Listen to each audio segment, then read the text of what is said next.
My wife opened the door expecting our son to be asleep. Instead, she found me. The first time she asked me to put him to sleep alone, I wasn't worried at all. I hadn't read a single book on it. I figured biology would just handle it. How hard can it be? You lie down, he falls asleep. Simple. That was night 1. Nights 2 through 30 went about the same. That night, I realized something. I wasn't failing because I was a bad dad. I was failing because I misunderstood one thing. And it took me months to figure out what it was. Looking back, the funny part is, I actually found the right answer months before I realized it was the answer. If you've had a bedtime disaster too, stay for the ending. For the first year or so, bedtime had just always been hers. She was breastfeeding him to sleep every single night. It worked, but it was wrecking her sleep, night after night. I could see it wearing her down, and I actually wanted to help. I wanted this to be my thing, something I could take off her plate. So I did what dads do. I started Googling. Articles, forums, YouTube, even AI, all of it. I figured this would take 15 minutes. It became hours, every night. Honestly, I was about one search away from asking ChatGPT to come and tuck him in himself. I'd finally get him down, breathe out, tell myself, okay, he's asleep. And then realize I forgot to put his diaper on. And the second I moved him, we were right back at square one. At one point I was playing a 5-hour recording of a vacuum cleaner on YouTube because someone in the comments swore by it. The vacuum sounded relaxed. I wasn't. Every night ended the same way, sneaking out like I was escaping prison. 3 seconds later, mission failed. And if I'm honest, most nights I basically blamed him. Like he'd reviewed my parenting, rejected it, and decided to stay awake just to annoy me. Then something happened that completely fooled me. For almost 2 weeks, I genuinely believed humming was the secret, low, steady, close to his ear.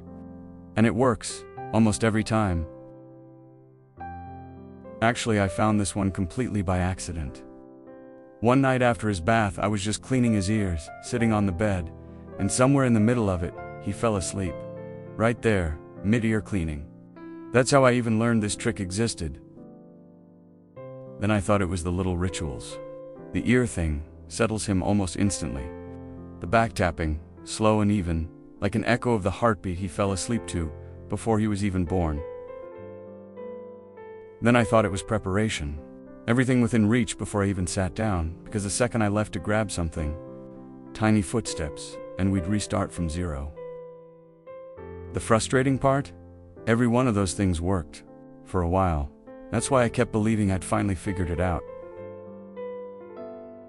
But eventually I realized, none of those were the actual reason bedtime changed.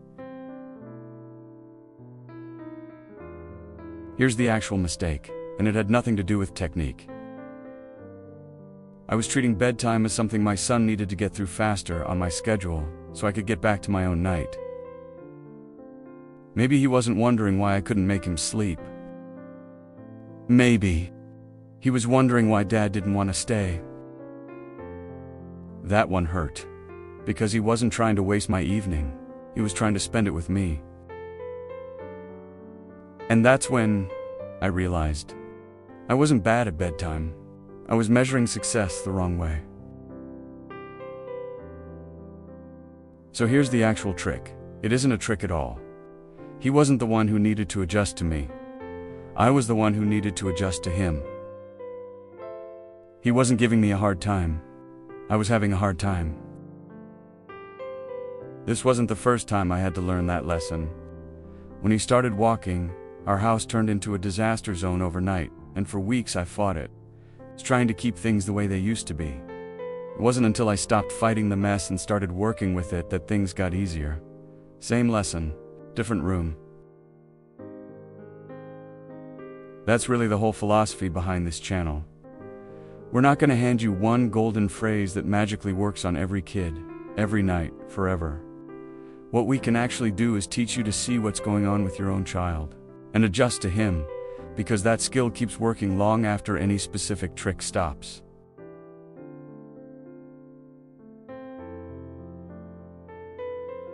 Now I actually look forward to bedtime. Not because it's easier, some nights it isn't. Not because I suddenly became an expert, I didn't. These days the routine looks about the same most nights. Water on the nightstand. One book, always his choice, even if it's the same one for the 10th night in a row. A few minutes talking about his day, even though at 2, most of what I get back is nonsense. I wouldn't trade it for anything. It's not a formula. It's not a 5-step method you can copy and expect to work exactly the same on your kid. It's just showing up, paying attention, and adjusting when something isn't working, instead of forcing it to. Is it perfect now? No.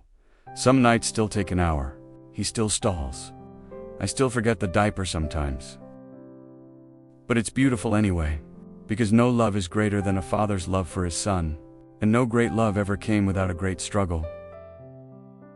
But somewhere along the way, it stopped being a task, and started becoming time, just me and him. One more story, one more song, one more request for water, one more request for milk, one more request for absolutely anything except sleep.